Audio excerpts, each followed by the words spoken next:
Today, we're going to dive into the life of a truly incredible spiritual leader, Acharya Vijay Vallabh Suri. And his story, well, it's so much more than just a biography. It's this profound quest for truth, a life built entirely on serving others. So, let's get into this amazing journey. This quote right here, it just says it all, doesn't it? It frames his entire story perfectly. He didn't see himself confined to one label or one faith. He saw himself as a traveler, a human being on a search for something bigger. A search that, honestly, connects all of us. This was the absolute core of who he was. So how does a journey like this even begin? Well, like so many powerful stories, it all started with a deeply personal loss, a tragedy that set a young boy whose name was Chaganlaw on a quest for meaning that would last a lifetime. Imagine hearing these words from your mother as she's passing away. This wasn't just advice, it became the guiding star for his entire life. It was a message that echoed in his mind, making the ordinary, everyday world suddenly feel, well, empty and not quite enough. And that was the question, right? The one that haunted him. After losing his mother, all the normal things, worldly pleasures, comforts, they just seemed so temporary, you know? Like beautiful clouds at sunset that you admire for a moment and then they're just gone. He was searching for something that would last. Okay, so let's get our bearings with a quick look at his life's timeline. These dates are from the Vikrami Samvat calendar. You can see the whole arc of his incredible 84 years right here. His birth, that life-changing meeting with his guru, and then renouncing the world at just 17 years old. And finally, his passing after a life of just immense impact.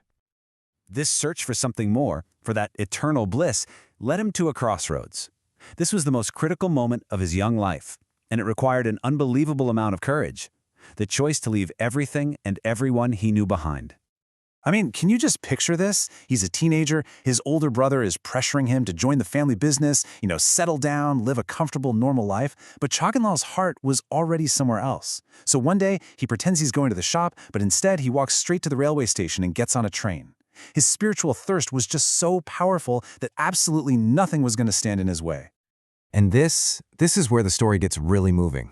After his brother finds him and tries to convince him to come home, he finally sees it. He sees the conviction in his younger brother's eyes. And in this incredibly emotional goodbye, with tears streaming down his face, he hands him over to the guru. It's this powerful moment of letting go. And the guru's response? Wow, it was nothing short of prophetic. It's like he could see the future right there. He didn't just see a stubborn kid. He saw a leader, a beacon of light, who would one day inspire and guide countless people. So, with his new life as a monk, his entire focus shifted. His personal journey for enlightenment became a public journey of service to all of humanity. And this path, it would bring him face to face with some of the most important people of his time. Okay, check out this story. It's fantastic. We're in the middle of the Indian freedom movement, and there's a huge push for Swadeshi, using Indian-made goods, and he meets Motilal Nehru, a major independence leader.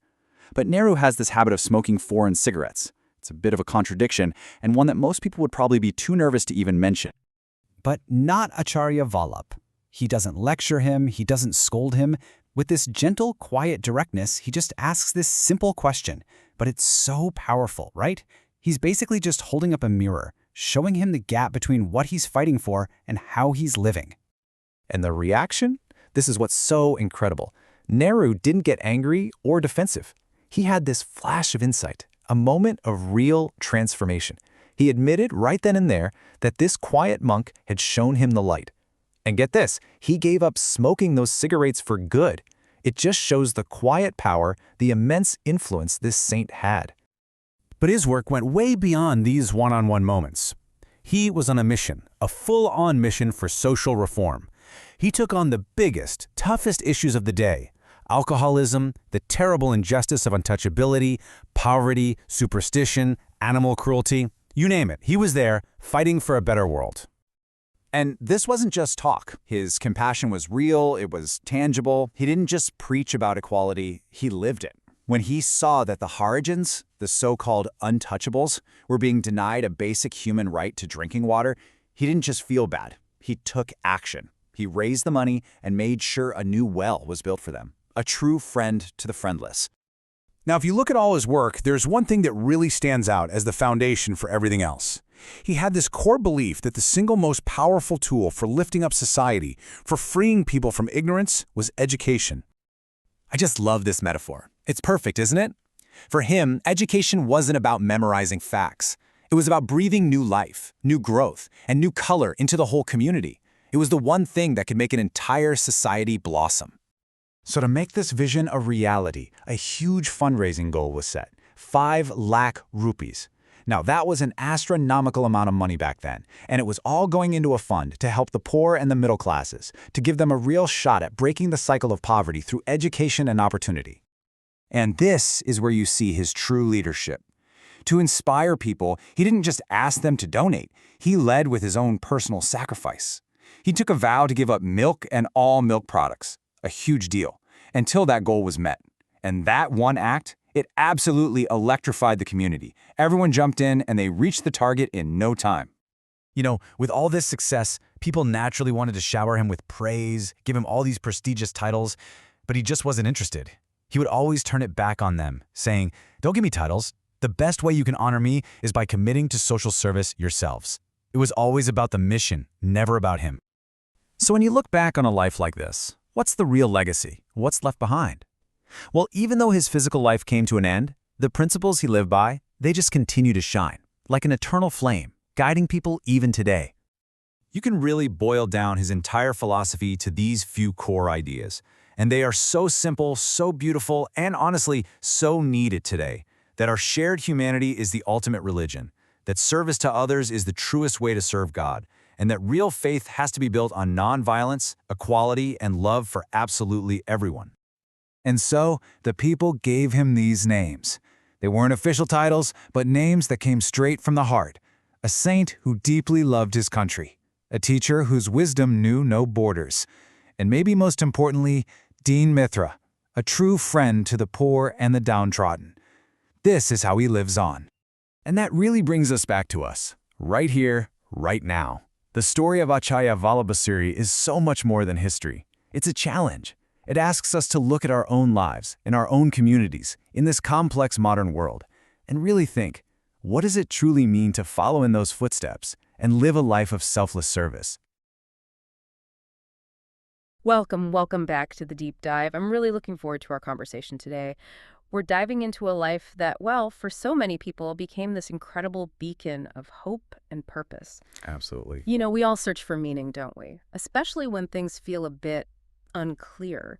Have you ever stopped to think, what if just one life could shine so brightly it could actually guide others through, the fog of ignorance or the weight of suffering? It's a really profound question. What kind of person achieves that? What kind of spirit leaves that kind of lasting light? Exactly. And that really sets the stage perfectly for today's deep dive. It does. Yeah. We're going to explore the truly extraordinary life and the, I think, timeless wisdom of Acharya Shrimad Vijayavallabhsuriswarji Maharaj. His journey is just such a powerful testament to this idea of dedication to humanity. A dedication that, remarkably, continues to resonate, continues to offer guidance even today. It really does. It's quite amazing how his work continues to illuminate hearts and minds. And for this exploration, we're drawing from a really special source. We've got excerpts from The Life of a Saint, which is a biographical study by J.C. Patney. It was written for the Acharya's birth centenary. A very fitting source. So our mission today really is to unpack the profound teachings, the truly inspiring actions of this revered figure. We want to understand how his core principles, compassion, education, unity, how they weren't just transformative back then, but how they still offer us a kind of blueprint. A blueprint for a more respectful society, a more engaged one. Yes, exactly. Yeah. A more harmonious one, ultimately. This isn't just looking back at history, you see. It feels like a living inspiration. It kind of invites us to think about how we can lead more meaningful lives right here, right now. Precisely. It's about connecting that timeless wisdom to our own lives, our own time. Understanding not just what he did, but why it still feels so relevant, so powerful across generations. Okay, so where do we begin? To really grasp the breadth of his impact, we probably need to start right at the beginning. Absolutely. We need to look at those foundational moments, the early life, the experiences that really shaped his path and ignited that incredible mission. Let's start there. Right, Section 1, the Genesis of a Saint. So the story begins with a young boy named Chaganlal. Chaganlal? He was born on Kartik Sukla II, which is also known as Bhai Dooj, a significant day. This was back in VS 1927 in Baroda, Gujarat. And he came from a distinguished Sharmali family. Yes, not just any family. His father, Seth Deepchand Bai, was known for his deep religious inclinations. And his mother, Itabai. Described as incredibly devout, very soft-hearted, a truly pious woman. And Chaganlal wasn't an only child either. No, he had brothers Hirachan, Kimchan, Maganlal, and 3 sisters too, Mahalakshmi, Jamuna, and Rukmini. A full household. A full household, and one where religion wasn't just incidental. What's really striking is how that environment, this distinguished yet seemingly ordinary family life, laid such critical groundwork. Well, the religious leanings of both parents, it wasn't just a background detail. The biography says they had a special effect on young Chaganlal. This early immersion, in devotion, combined with his own affectionate nature towards them. It must have instilled certain values very early on. Exactly. Values like piety, empathy, a kind of spiritual openness. It really shows how those formative years, the values consistently lived out in a home, can subtly shape a whole life's direction. You can almost see the seeds of his future devotion being planted right there. It really makes you pause and consider the quiet power of parental influence. Immense power. And in Chaganlal's life, that influence took a very dramatic, almost you could say fated turn. Because tragedy struck quite early, didn't it? Yes, profoundly so. He was still just a boy when he lost his father, and then, not long after, his mother Ikabai as well. And it was his mother, on her deathbed, who gave him this message that became, well, the biography calls it the pole star of his life. Imagine that scene. A young boy weeping, and his mother, gathering her last strength, whispers these words. What did she say exactly? She said, "My child, spend your life for the welfare of the world. Strive for eternal bliss. I'm going away from this mortal world, leaving you under the shelter of all-merciful Lord. His shelter is the best shelter, the rest is all illusion." Wow. Goosebumps. To hear that as a child in that moment of grief. It was utterly transformative, a catalyst. Those weren't just comforting words. They were a mandate delivered with this spiritual urgency that just bypassed his intellect and went straight to his soul. A sacred instruction, really. Yes. And it's a powerful example of how a final, heartfelt wish, especially from a parent, can give a life such singular focus, an unwavering guide. For us, listening now, it really makes you reflect on that enduring impact parents have and the weight of such final words. Some messages aren't just heard, they're felt deep down. Exactly. Soul deep level. And the impact on young Chaganlal was, well, immediate and profound, wasn't it? Patney's study says his heart was disturbed by her words. Not just sadness, but a fundamental shift. He developed this profound disinterest in worldly things. Seeing them as ephemeral, troubled by the transitoriness of the world. Yes, the simple joys food. Play, they lost their appeal. All seemed illusory, the text says. Think about that. A child suddenly seeing through the everyday veil. It sounds like a very sudden, almost jarring spiritual awakening. It absolutely does. And it's a theme we see in spiritual stories across cultures, isn't it? It reminds me strongly of Prince Siddhartha. Right, the Buddhist story. Shielded from suffering, then confronted by it. Exactly. He saw sickness, old age, death, and that realization of impermanence, of Maya or illusion, just stripped away the allure of his princely life.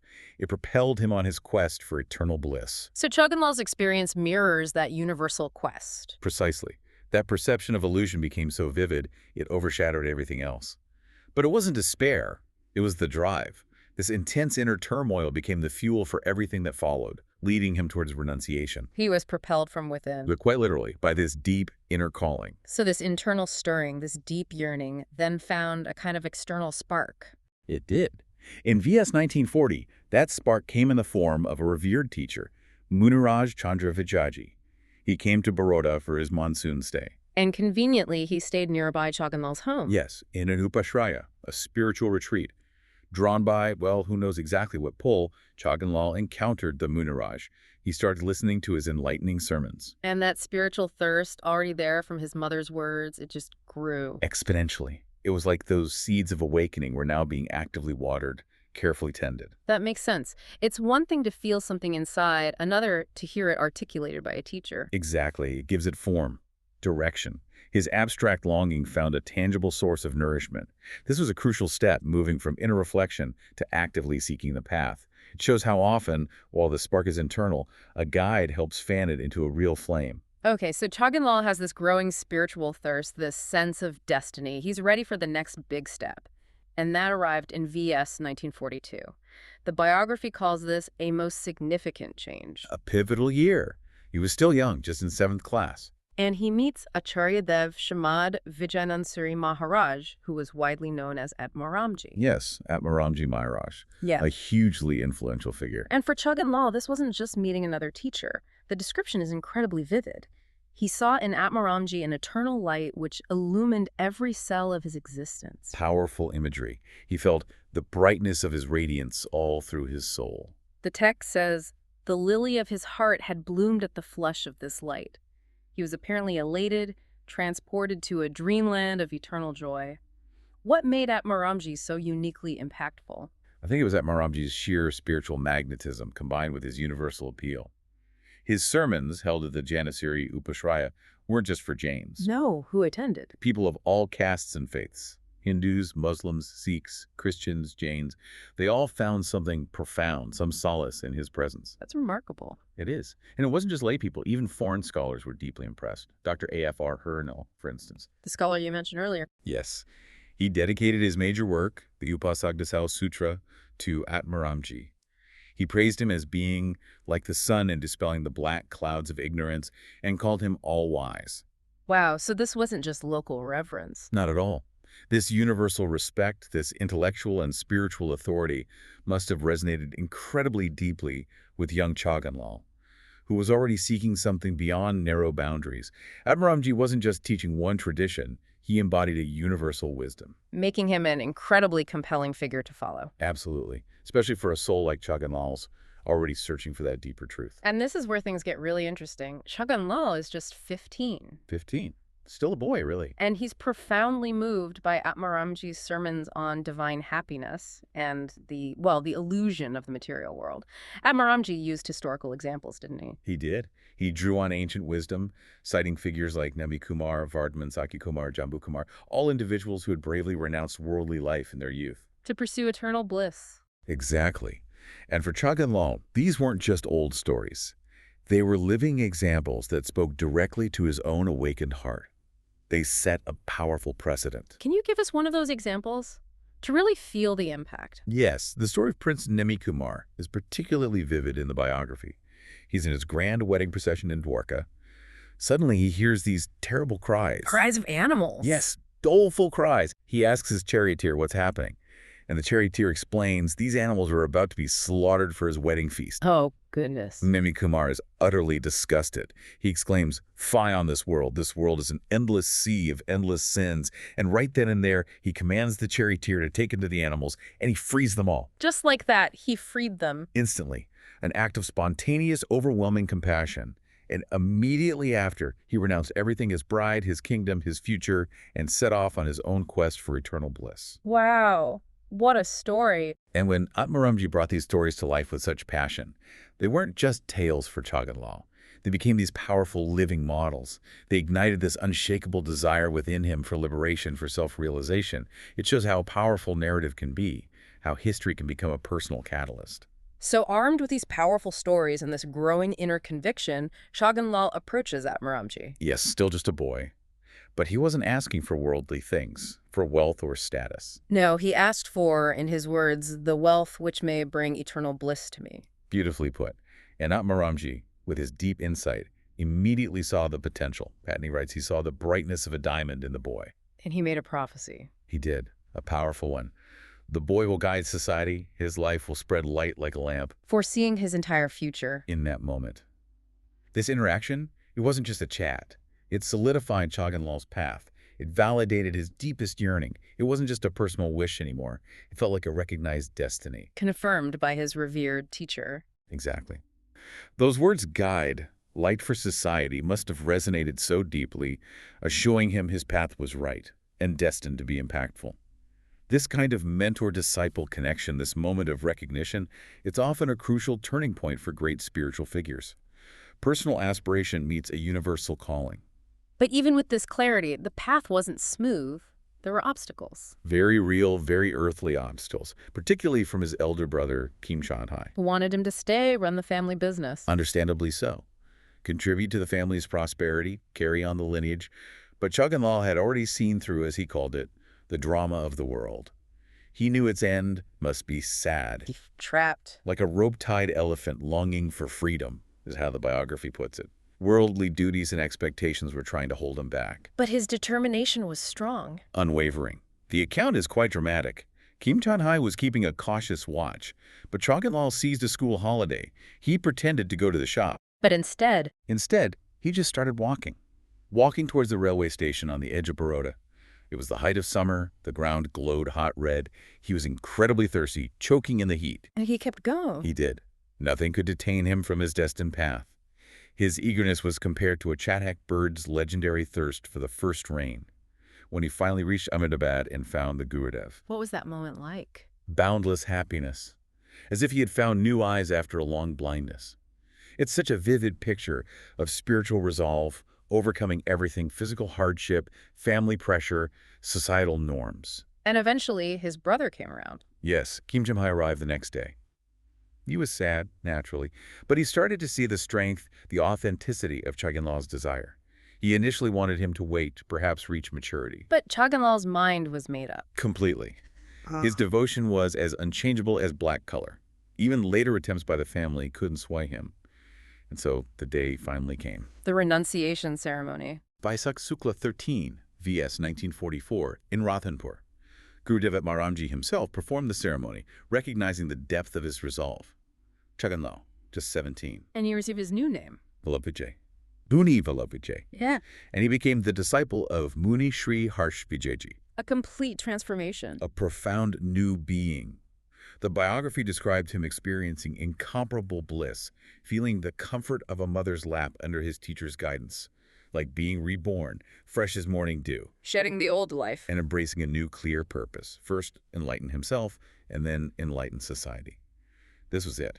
The boy's yearning became the saint's lifelong mission, a true spiritual metamorphosis. So now, as Muni Vallabh Vijay, he didn't just sit back. He dove straight into learning. Deep, rigorous learning. Patni's study details it. He immersed himself in the Shad Darshanas, the 6 classical systems of Indian philosophy. And Jaina Darshan, Jain philosophy, of course. Yes, comprehensively. He studied key texts: Khandrika, Amarkosh, Dasvaikalik, Kalpasutra, Sri Sutra Kirtank, foundational works. But what really strikes me is the breadth. He didn't stop there. Not at all. His curiosity was immense. He actively sought wisdom from the Gita, the Ramayana, the Mahabharata. And beyond Hinduism, Yes, the Bible, the Quran, the Vedas, the Upanishads. An astonishing range for a young renunciate. where did this intellectual hunger come from? It's absolutely critical, this breadth, because it directly fueled his later humanitarian work. Hmm. And his teacher, Maharaj, was a huge influence here. Maharaj was a scholar himself. A renowned scholar. His own works, like Jain Tattvadarsha, were respected even by European academics. Maharaj was actually invited to the 1893 World Parliament of Religions in Chicago. The famous one Vivekananda attended. That's the one. Maharaj couldn't travel due to religious vows, so he sent a representative, Mr. Vershand Ragaji Gandhi, and he sent along an essay on Jain philosophy. Which Muni Vallabh helped write. Exactly. The Chicago Prashnotar. So this deep intellectual rigor, this exposure to diverse philosophies, coupled with that core belief one gets immortality through knowledge, it all underpinned his future impact. It really shows how diverse learning enriches understanding and the capacity for meaningful bridge-building action. Instead of narrow sectarianism, he wasn't just collecting facts, he was integrating wisdom from many sources. So the path unfolds, but it's not without hardship. Loss is a part of it. Indeed. Profound personal losses shaped him too. First, his initial guide, Guru Harsh Vijayji, passed away in Delhi in 1890. A significant loss. But an even deeper blow came later, in VS 1953. His beloved divine teacher, Maharaj, left his mortal body in Gujranwala, Punjab. Oh, that must have been devastating for Muni Vallabh. The biography describes him feeling total darkness. He'd lost his divine boatman, a powerful metaphor for losing your guide in life's turbulent sea. How does one recover from that?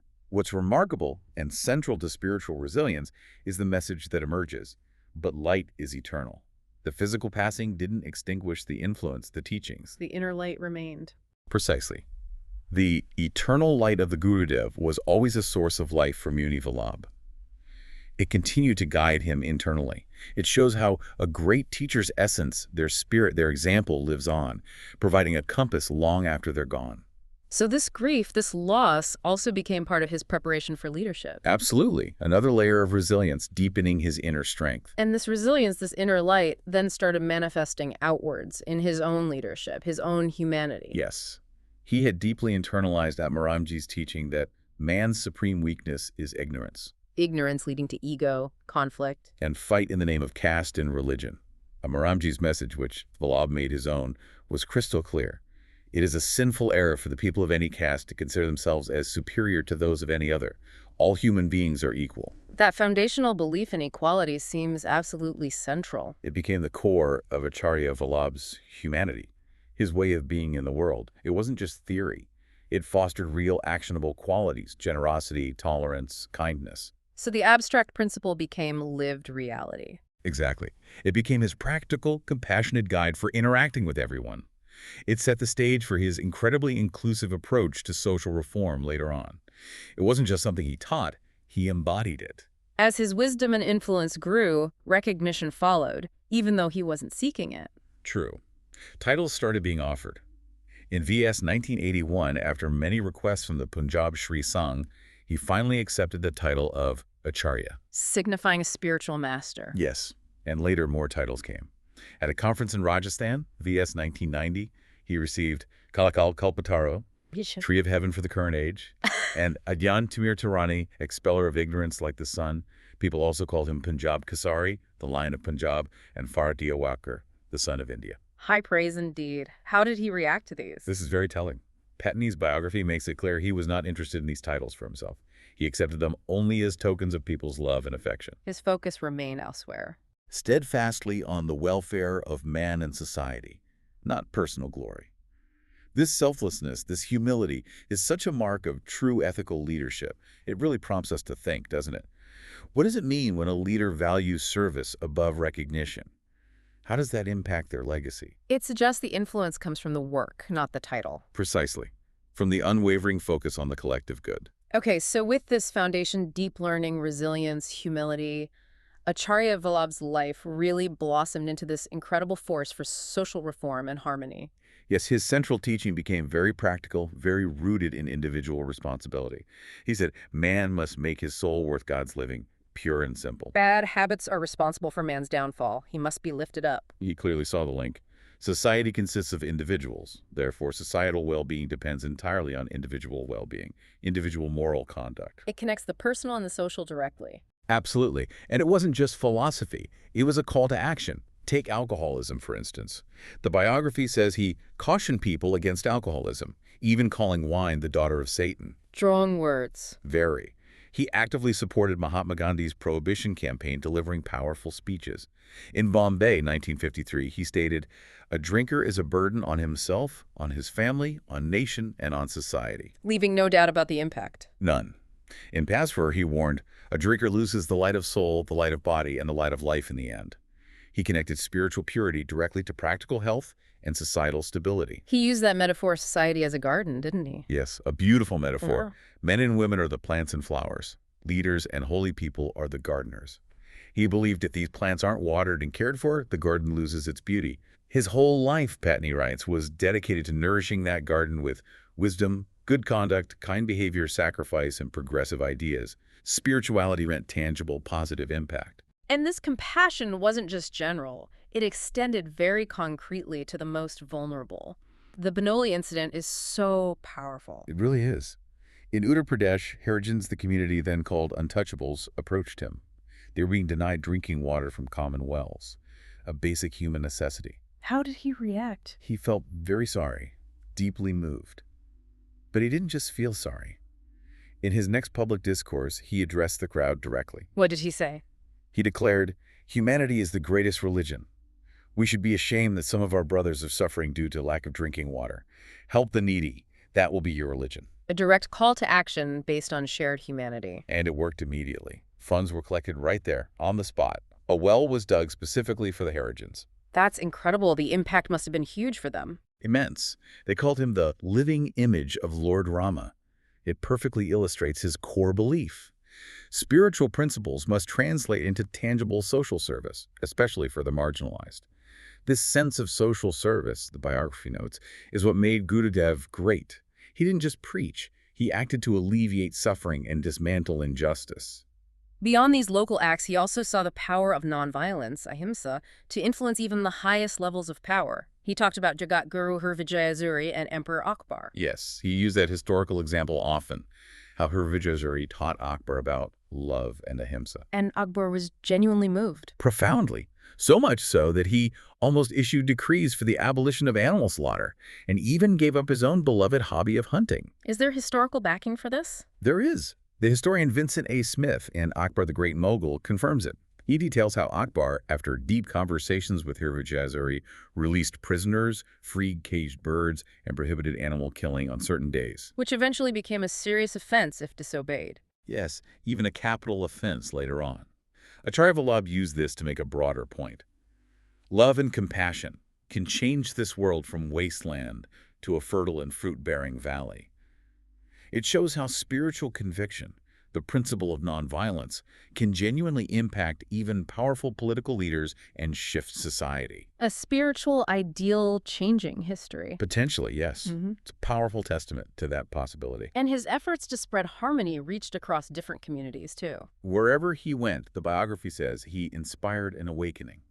In Sanktara, for instance, Muslims, Hindus, Sikhs, they all came daily to listen. Drawn by the universal message. Yes, and the impact was tangible. Some butchers reportedly closed down their shops. Several Muslims gave up meat eating and remained vegetarians ever after, finding great spiritual peace in doing so. That's a direct behavioral change inspired by his words. Absolutely. But perhaps even more compelling was his ability to heal personal divisions. There's this story from Sankatara about Lala Amachand's sons, Devaraj and Gyanchand. They were quarreling bitterly. Yes, after their father died. It caused a lot of distress. Acharya Vallabh called them both. He spoke gently, reminded them of their father's legacy of reconciliation, and urged them to reunite. And did they? They did. Right there, publicly, they embraced each other. Tears flowing freely. People witnessing it called it the meeting of Rama and Farad, a powerful symbol of brotherly reunion. Wow. His presence itself seemed to dispel conflict. It seems so. Patney uses the analogy of platinum's divine purity, suggesting his character could melt down the impurities like greed and jealousy in the hearts of others. He won hearts not through magic, but through his great and dedicated soul. It really makes you ponder what qualities allow someone to bridge divides like that, purely through compassion and presence. And this universalism extended to formal respect for all religions, not just finding common ground personally. Definitely. He had equal respect for all religions. The biography mentions him giving a discourse on Lord Krishna's karma yoga in a Hindu temple in Sialkot. Which was well received. Very well received. The audience was delighted by his special insight and knowledge of different faiths. And beyond words, his actions spoke too. He championed the renovation of a ruined Gurudwara, a Sikh temple in Aga village. Actively supporting another faith's sacred place. A clear demonstration of respect. And there's that incident in Gujranwala with Maulvi Ahmadin, a Muslim listener, who decided to give up meat eating. Yes, declaring that the Holy Quran also forbids meat eating. And Acharya Vallabh's response wasn't possessive, it wasn't about conversion. He simply congratulated him, saying, "One who is beloved to God, Allah loves all." Finding the shared core. Exactly, connecting, not converting. He truly lived the idea that religion is a flower, not a thorn, fostering mutual respect, which is such a vital lesson for our times. This naturally led to a strong stance against violence, from the micro to the macro level. Yes, he stated bluntly, the world, instead of becoming a kingdom of God, has become an infernal place due to violence. A sentiment echoed by others. Yes, H.V. Patasker, a former governor, made that striking link between war and the spirit of violence against life, saying, the seeds of war are laid in the slaughterhouses. Wow, connecting animal slaughter directly to war. It's a profound and challenging connection Acharya Vallabh made. He saw individual acts of violence, like meat eating, as linked to larger conflicts. For him, vegetarianism wasn't just diet. It was essential for peaceful existence amongst men, based on the belief that all life is equally sacred. It forces you to think about the roots of conflict in a different way. A comprehensive peace, rooted in deep respect for all life. His compassion also shone through during national crises. Famine, for instance. Yes, during a terrible famine in Bengal and Mewar around VS 1998, he didn't just offer prayers. He issued moving appeals for help, actively raised a relief fund. His words then were powerful.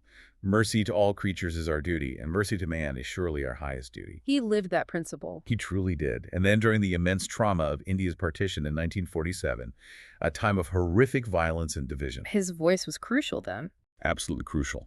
A voice for unity, he emphasized. The Hindus, the Sikhs, the Christians, the Jainas, and the Muslims are all great progeny of Mother India. Ours is a great family, and it is our duty to serve all. Service and only service is true worship today. He called for helping all refugees. Explicitly, he appealed in Veer Varat for Jains to help refugees regardless of their religion. Sikhs or the Christians or the Hindus or the Jainas or the Harijans, no bias. These actions cemented his reputation. The savior, the voice of the suffering, the gem of humanity. He was the source of real hope and tangible aid when it was desperately needed. Given this expansive vision and understanding of society's needs, it makes sense that education was absolutely central for him. Fundamental. He stated it simply. Knowledge is light. He believed it illumines the path of men, guides them out of darkness. And he saw a tragic paradox in society. Yes, he lamented people spending fortunes on festivals and ceremonies, but none for the development of education. His aim was huge. Complete transformation of society through education. He truly believed progress starts with an enlightened mind. He used some powerful metaphors for knowledge, didn't he? He did, like the sun of knowledge, dawning in the heart, breathing new life into nature, or comparing knowledge to electricity essential for any kind of progress, social, religious, individual. He felt the agony of potential wasted due to ignorance. Education was the key to liberation. And his vision for education was broad, wasn't it? Not just academics. Far broader, holistic. He stressed moral and religious education along with the modern practical education. Spiritual education was like the milk of mother, essential for fostering virtues, love, compassion, tolerance, sacrifice, humanity. Preventing people from remaining selfish brutes, as he put it. Exactly. Okay. But he wasn't anti-modernity, which was a concern back then. People feared modern education would destroy culture. How did he address that? Pragmatically. He used that electricity analogy again. Just because it can sometimes cause harm doesn't mean you don't use it at all. He believed ignoring contemporary education would actively hinder the progress of society. So integration was key. Yes. Education as a sculptor, shaping the mind and the soul, building character and a sense of service. And he was remarkably progressive in championing women's education. Seeing it as vital for social reform. Absolutely. Essential to combating evils like dowry and purdah, empowering women to contribute fully.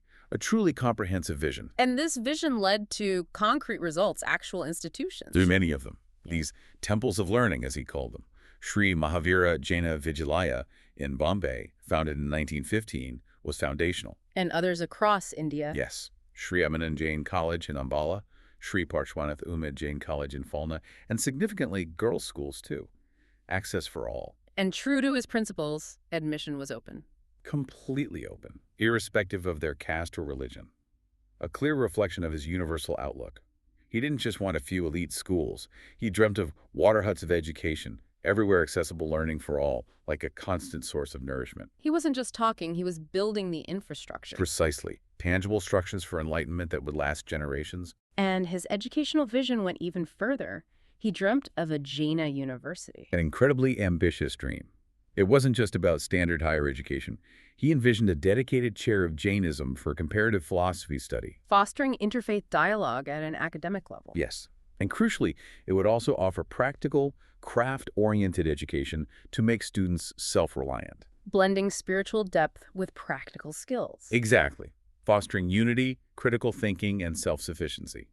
He saw it as a place to research comparative religions, break down barriers, build shared understanding.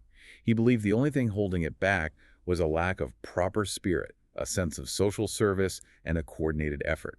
A vision for an abode of human values, really, still relevant today. Highly relevant and still aspirational in many ways. Beyond institutions, he also expressed himself through poetry, didn't he? Yes, he was a gifted poet. His works, like Stavana Sajay Sangraha and Jainabanu, beautifully combined outward form and the inner thought. He used simple, natural language, vivid metaphors. Drawn from nature and everyday life. Yes, making profound ideas accessible. God's face like the moon peeping out of a cloud, a devotee's heart like a bee sucking honey from God's lotus feet. He even used modern imagery. He did. like God's image being fixed in the heart by one glimpse, like a camera. Or describing holy as the devotee playing with the Lord using the syringe of devotion filled with the colors of love and knowledge. Beautiful. It made spirituality relatable. Deeply relatable, showing how God lives in the shape of mercy. Wherever there is mercy, there is God. Art as a path to understanding. So if we try to capture the essence, the core philosophy driving his entire life, It boils down to his altruistic ideals. Simply put, service of mankind is the service of God. He profoundly believed true knowledge is essential for self-realization, and that knowledge must be open to all. and he connected actions to outcomes. Clearly, evil deeds lead to doom, while good deeds help one rise above self-interest. There's that powerful quote attributed to him. Yes. What shall a man profit if he gains the abundance of worldly goods but loses his own soul? So stimulate the heart to love and the mind to be accurate, and all other virtues will rise of their own accord, and all vices will surely be thrown out. That really encapsulates it. It does. Moksha, salvation, isn't separate from selfless service and social welfare. It's intertwined. His whole life demonstrated the power of knowledge as a lamp and love as its light. True fulfillment is found in serving others, transforming both self and society. And his influence wasn't just societal, it was deeply personal too. He wasn't afraid to speak truth, even to power. Remarkable fearlessness. That incident with the Maharana of Udaipur, advising him on karma theory. In front of everyone. Yes, in an assembly of eminent people. He courageously used the Maharana's own physical ailment, his crippled body, as an example of karma's reach, saying, even the Rajas and Maharajas are no exception to it. That took courage. Immense courage, delivered respectfully but without flinching from the truth. And it earned him widespread appreciation for his integrity. He also had that incredible ability to heal personal rifts, like with that estranged mother and son in Burhanpur. Yes, the Parasmani incident, the philosopher's stone. They'd been estranged for years over a bitter dispute. He spoke gently, reminding them of maternal love, the duty of the son. Appealing to their deeper values. Exactly. And it worked. They embraced tearfully, mending the break publicly. People called him Parasmani because he could turn conflict into the gold of harmony. It shows his magnetism, his compassion, his skill in guiding people back to truth and love. So his earthly journey eventually came to an end. Yes, on September 20, 1954 in Bombay. He was 84. But as the biography says, his flame is eternal. It continues to enlighten. He supported Hindi for national unity too. He did, seeing language as a unifying force. And his essays, his thoughts, are preserved in Villabh Pravachan. His passing must have been deeply felt. Immensely.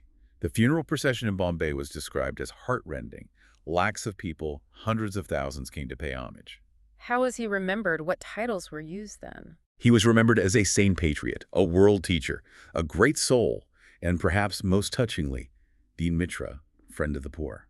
His legacy lives on, not just in memory. Not just in memory or memorials like the Vallabh Kirti Stamba in Falna or the one in Baikola. More profoundly, it lives in the hearts of the people. Everyone felt he belonged to everybody. And the institutions he founded continue his work. Yes, like Sri Mahavira, Jain Vidyalaya, the heart of his educational work, and many others. They continue offering education, service, subsidized loans, promoting research. His flame truly does burn on through them, and through the countless lives he touched. #outro. Wow. What an incredible journey we've taken. This deep dive into the life of Acharya Shrimad Vijayavallabhsuriswarji Maharaj. It's just been extraordinary. A life sparked by a mother's wish. Fueled by that relentless quest for knowledge across traditions. And dedicated entirely to igniting that light of humanity, compassion, unity, and everyone around him. His teachings really did transcend boundaries, didn't they? Advocating for the downtrodden, championing that holistic character-first education. Inspiring real social change, he left such a radiant mark. He really did. And his life serves as such a powerful reminder, I think, that true greatness, lasting impact, it doesn't come from titles or power. It comes from selfless service. Exactly. From fearless truth-telling and that unwavering commitment to uplifting every single individual, no matter who they are. He showed that by cultivating those core virtues, love, tolerance, sacrifice, dedication, we actually can transform things, ourselves, our communities. Make them more meaningful, more harmonious, more respectful, yes. You know, in a world that feels so often divided, so overloaded with information, sometimes so isolating, Acharya Vallabh's message feels incredibly relevant, maybe essential. That simple yet profound call. Kindle the lamp of love with thy life. and dedicate yourself to the welfare of all. So as we wrap up this deep dive, here's something to reflect on, perhaps. What light can each of us, in our own way, with our own unique abilities, strive to kindle, not just for our own benefit, but for the good of that whole vibrant garden of society around us? That's a beautiful question to end on, a path worth considering.